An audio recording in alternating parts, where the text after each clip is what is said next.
Anxiety rehab. What is it? 101. We're going to talk about it. Oh, yeah. Mm-hmm. All right, John and Amy here with Paddles Up. You know the deal. Paddles up. Yes. Let the current take you. So we're going to let the current take us right on into this important, very important subject called anxiety. And a lot of people are dealing with this today. Yes, Lots. a lot of people. Including us. Were you going to go there? You were going to say...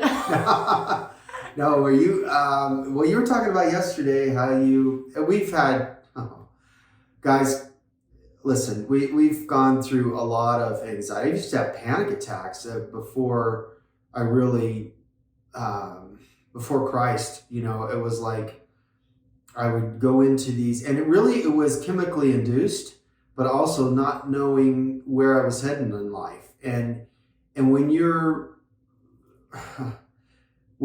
have those two combinations and then you get these panic attacks, some of you know what I'm talking about. There's some real fear that takes over, and you're like, you don't know if you're going to make it. It depends on how strong that panic attack happens. Yeah. And it's really, I just want to say this, is that all of that is based in the ego, the false you, not the real you.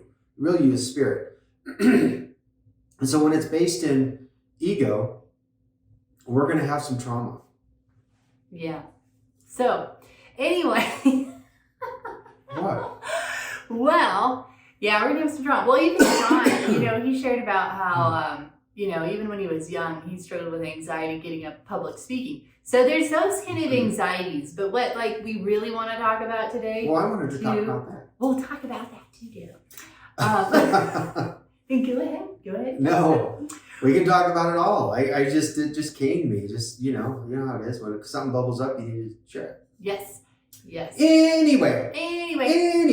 So, yeah, we can talk about, isn't there all kinds of levels of anxiety? There is. And we were talking about yesterday, how this whole subject came up was we're right now, God really has his thumb on us of just learning, just practicing over and over what it's like to truly live in the now, of no time and space, not reaching ahead, not reaching behind, not listening to past story, trying to apply it into a future story. Just what is it really like to be in that now as it's forming and the neural pathways are forming and you're really transforming. And a lot of people don't know, they're like, okay, so what's some normal signs that you're going through? So, in the health industry, they call it a healing crisis. When your body, it does really good, you just got on a bunch of healthy food, and you're like, all right, a free sailing from here, I'm just going, and then all of a sudden, boom, you hit this healing crisis. And what's going on is your body has finally had a chance of a break from the past food you were eating, and it can now start going in and tackling these areas in your cells to start healing them. And so stuff starts coming out, right? The mucus starts coming out, all this kind of stuff. Not only is physical ailments start coming out, but emotional things start getting detoxed out. And so, yeah, I kind of hit a bit of a emotional healing crisis yesterday. And the funny thing is because it's like your spirit knows, you know what you're supposed to do, right? You know what you're supposed to think. And this is all the stuff you learn. But when you're in it, when you're in that anxiety storm and you're trying to get out of it, but like we just talked about in our earlier podcast about sitting with the squirm. And I was telling John, I'm like, this is so bizarre, because it's swirling around and you're like, this feels like, and I've never done drugs or anything, right? But you still know what your body feels with addictions, whether it's to food, coffee, alcohol, whatever it is, the withdrawals. And I'm like, oh my gosh, I think I'm feeling what it must feel like to be in a detox or rehab, because of anxiety was just off the charts. And then just fears were off the charts, all this because of being in an unknown state or new territory or whatnot. old past triggers start coming up, old stories. And Old so, patterns.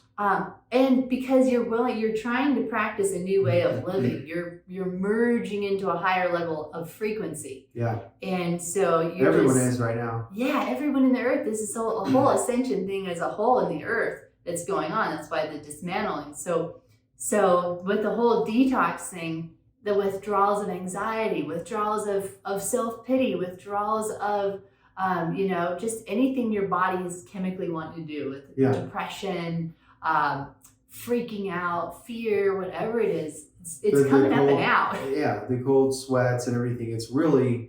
It's a lot of it is linked because it's neurological. So it's neurological. So a lot of it's linked, whether you're taking a drug or it's some kind of addiction in the emotional realm. Produces it. Yeah, your body actually produces this stuff. And really what we're moving towards and what we're getting at is a lot of people are experiencing anxiety because of the whole COVID thing. Mm-hmm. And it's not just anxiety, it's really coupled with fear. Anxiety and fear are very similar. It's like anxiety, when you start feeling that, it's fear calling you deeper. Yeah. Fear's calling you into itself. In other words, it's saying, hey, come join me. You're my twin, and I want you to actually no longer be the twin, but I want you to become me. And that's what ego does. Ego wants you to become it when you're not it. Mm-hmm. The real you is not ego. Ego is just self-serving because it's been hurt, it's been wounded, it's been traumatized, it's been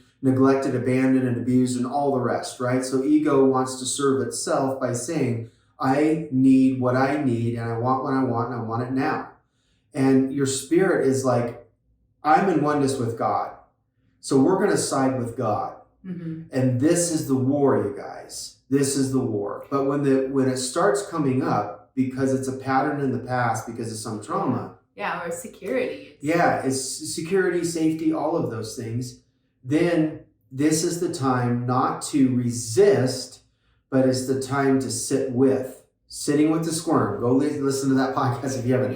Yeah. It's so good because it's sitting with this place that says, hold on a minute. Who's in charge? Is it my spirit, or is it the patterns of the anxiety and the egoic activity that's calling me backwards, that's calling me to it so that I can side with it and come into agreement and have a contract with it again? We've broken a lot of contracts by doing different patterns, right? All of us. In fact, I'll just say this, COVID was something to break the pattern of contracts that weren't working. And let me explain that.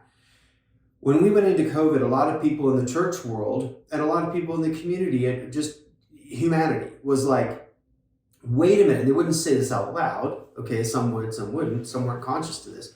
Some would say, wait a minute, I had a contract with going out and partying every week. Yeah. What this is a pattern, my routine. It's my pattern. It's a disruption. You're disrupting my agreement, my contract, and my pattern. How dare you? Mm-hmm. Then with the church world, it was, oh, you devil, you're taking us out of community. You're taking my members. You're taking my members. How am I supposed to survive? Yeah, all of that stuff, right?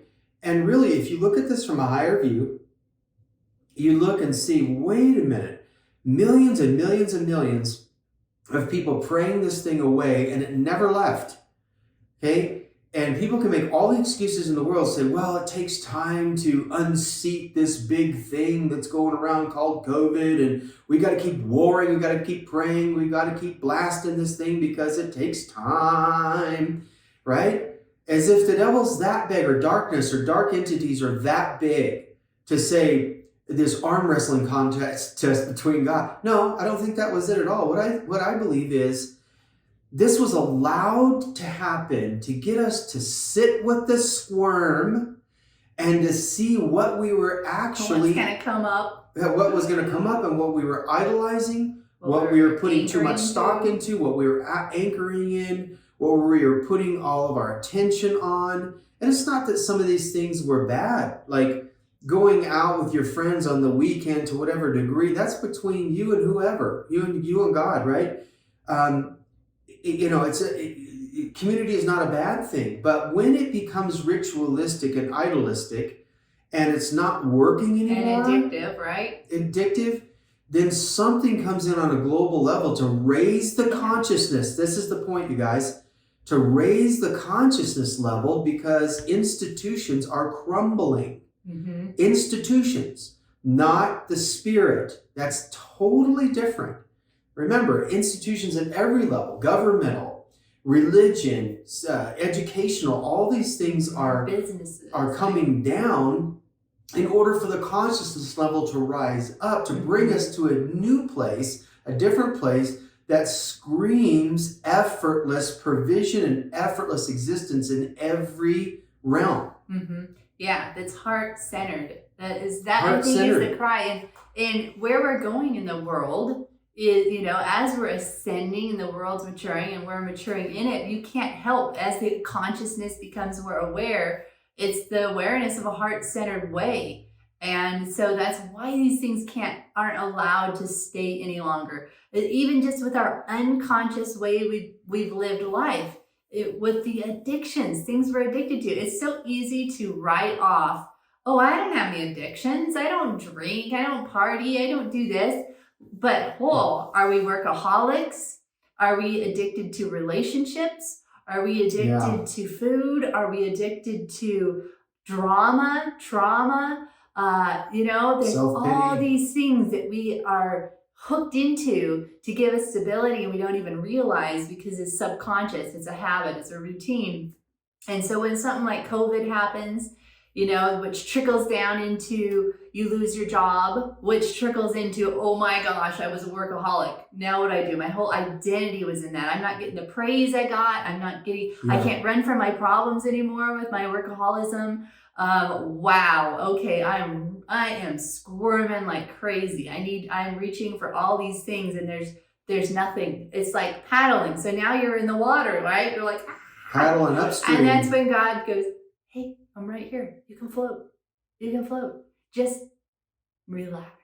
Right? And he's bringing you into this higher water level of, did you realize you can float, and that there's a current that's going to take you and guide you into a better solution. You don't have to stay in this tension, anymore of the addictions. And so this is what we're talking about. If you're in this state of, anxiety rehab, and you're going through the things, like, I want to read to you some of the symptoms, and, John will share into this too, but it's pretty amazing. So can you relate? So the 4 withdrawal symptoms can include insomnia, irritability, changing moods, depression, anxiety, aches and pains, cravings, fatigue, hallucinations. Oh my gosh, what's going to happen? I don't know. Where am I going to get a job? Where am I going to live? Who's going to buy my house? Who's going to do this? Who's going to watch the kids? Oh my gosh, am I going to get divorced?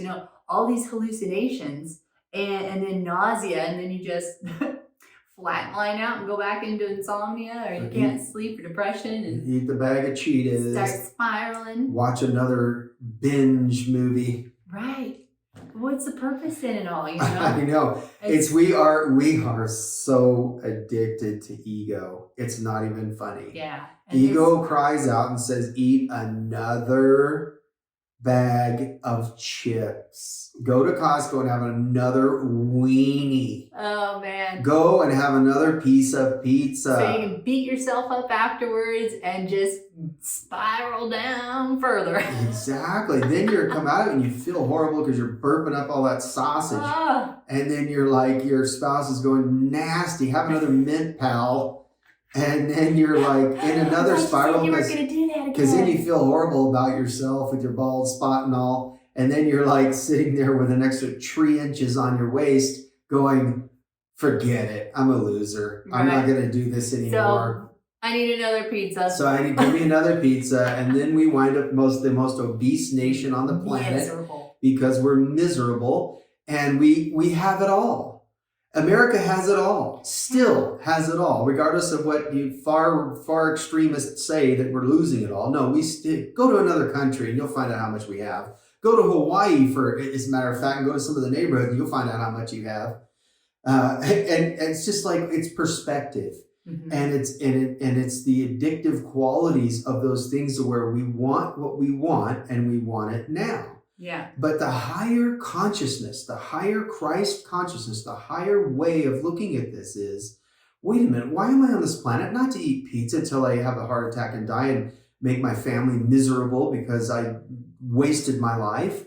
No, the reason why we're here is to know love and reveal love, to know unconditional love and to give it out through service, not religiously, but to give it out through service and what we enjoy doing, what we love doing, right?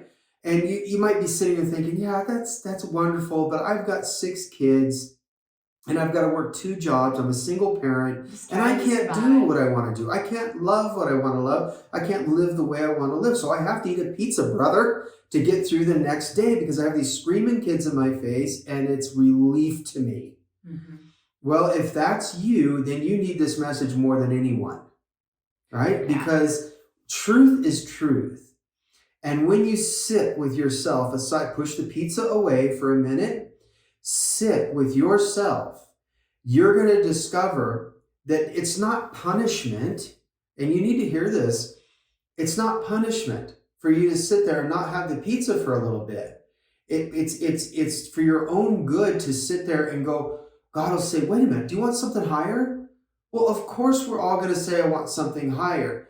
Pizza is a temporary bliss for some of you, right? The reason why I'm saying pizza is because it's my downfall. And I've, enjoyed a lot of it and I've paid the price for it. It's just the bottom line.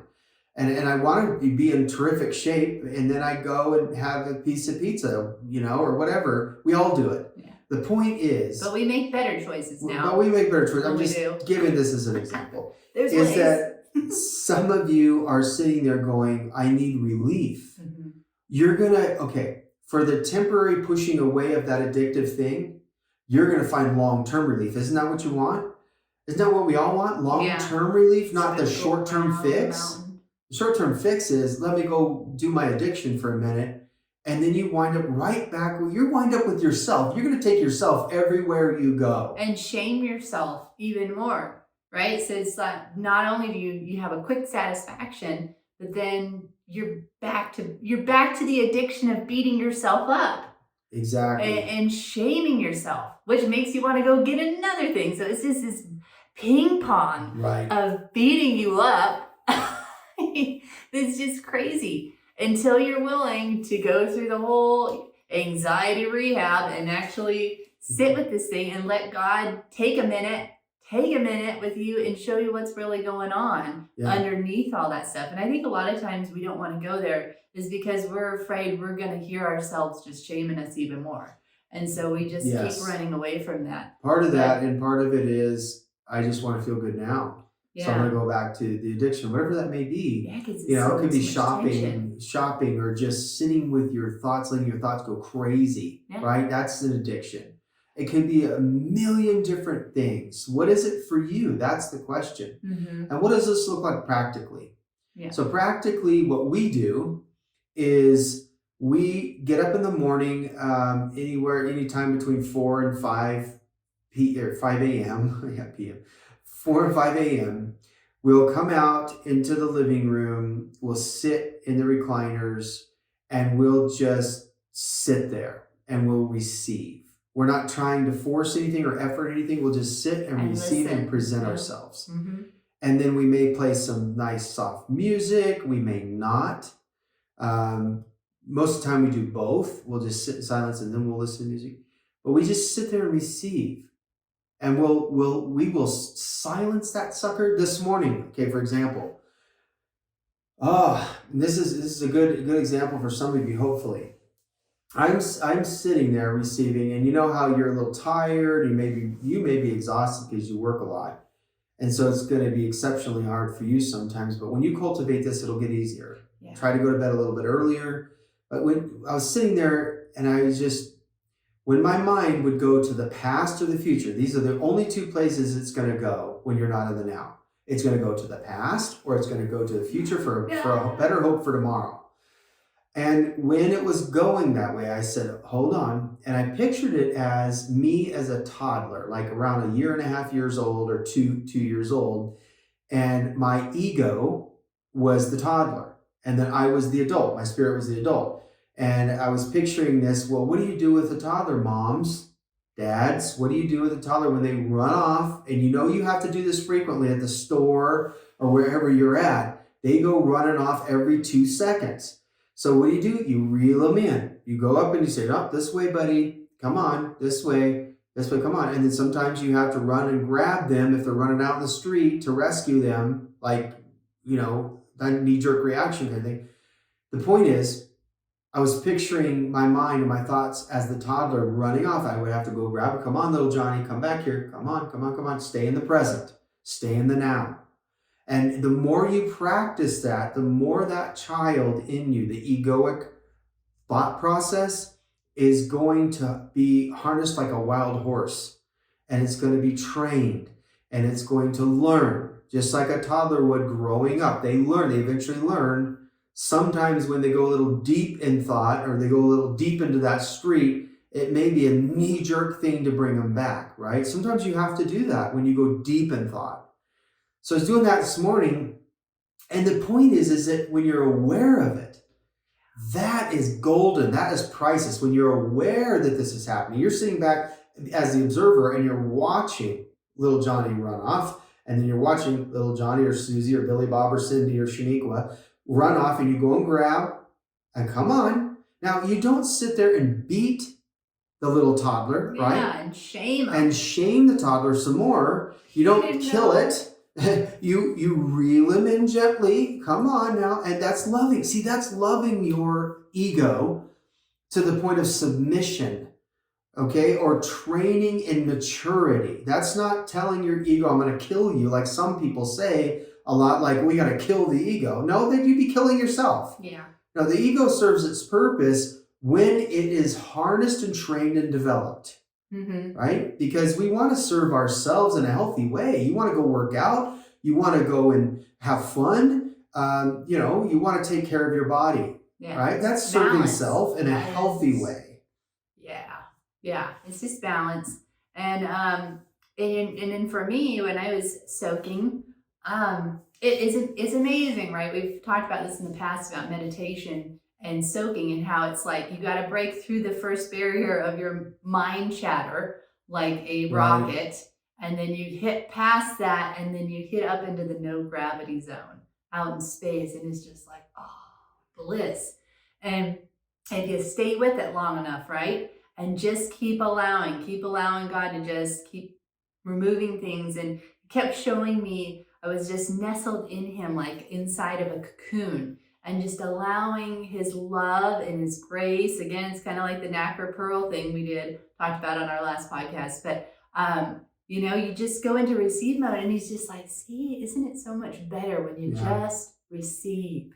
Just allow me to love you and not keep trying to figure everything out. And are you doing this enough? Are you doing that enough? You're going through all these analyzing craziness, right? And so it's just, I'm like, man, there's just nothing better than you, Lord, just nothing better. Right. And I didn't want to leave. It was just like, this is just the state to be. Yeah. So and see, this is, we'll wrap this up here too in a minute, but see how individual that was, yet we're one? Mm-hmm. See, so it's don't try to copy anything that we're actually doing. It's relational. It's just an example of how it's going to be different for you, but there's similarities, right? We go in all as a collective whole. We go in to present ourselves to God, through soaking and meditation, prayer, whatever. But yet it's individual in the way that things are orchestrated internally. So let it be yours. Own it. Own it to be your uniqueness, and let God do what He's going to do inside of you. Now, for some of you, this is really challenging because you've allowed the burning of the impressions of the ego to take control of your life. Remember the woman I was telling you about earlier that couldn't sit still for 5 minutes? Everything was boring. Even if you take 2 minutes, okay? Whatever it is that you can start with this. And it's absolutely necessary to still ourselves and to silence ourselves Breathe. and let it grow and develop at the pace that God is leading you into.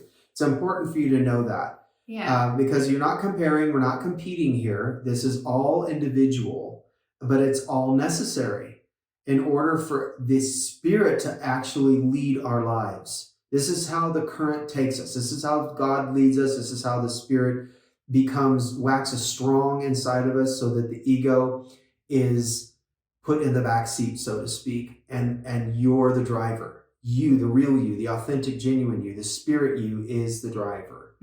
And allow it to happen. You're going to start seeing synchronicities show up. Don't worry about your mind going crazy. Just reel it in like the toddler or however you want to do it. Reel it in, casting down vain imaginations. It's bringing it in to where we can live in the present moment and the outside world will begin to line up. It will begin to, I'm telling you, it is a guarantee. Maybe not when you want it to. Okay? Well, the rent's due in 5 days. See, you're already in the future. Yeah, well, in the addiction of pain of past, regrets or whatever. Yeah, and then we, for example, we had this woman contact us, and she's like, I need you guys to give me a word now, give me some advice, give me some encouragement, give me something now, because my husband's gonna leave me, and you know, all the money. Yeah, you gotta do it now. My thought was maybe he needs to leave you. Maybe you need to walk away from this. So I'm going to sit here and tell you something that's going to keep this thing all together when I don't really know you. I mean, seriously, let's get real about this. This is why you have to sit with yourself, whether you love yourself or you can't stand yourself. Sit with yourself. Yeah. And allow these things to bubble up. Yeah, and I think, there's so many things to touch on this subject. I think we'll probably do a part 2 on this. Yeah. Because there's just so much more, because we want to really bring into, like, what does this look like even more so as you're walking through this. It's kind of like, when you're in rehab, there's those withdrawals and like, oh, this is what I'm experiencing. Am I on the right track? Or is something wrong with me kind of thing, So anyway, I think we'll probably go into another one following this. So stay tuned. Yep. Thanks for listening, guys, and we'll be right back. All right.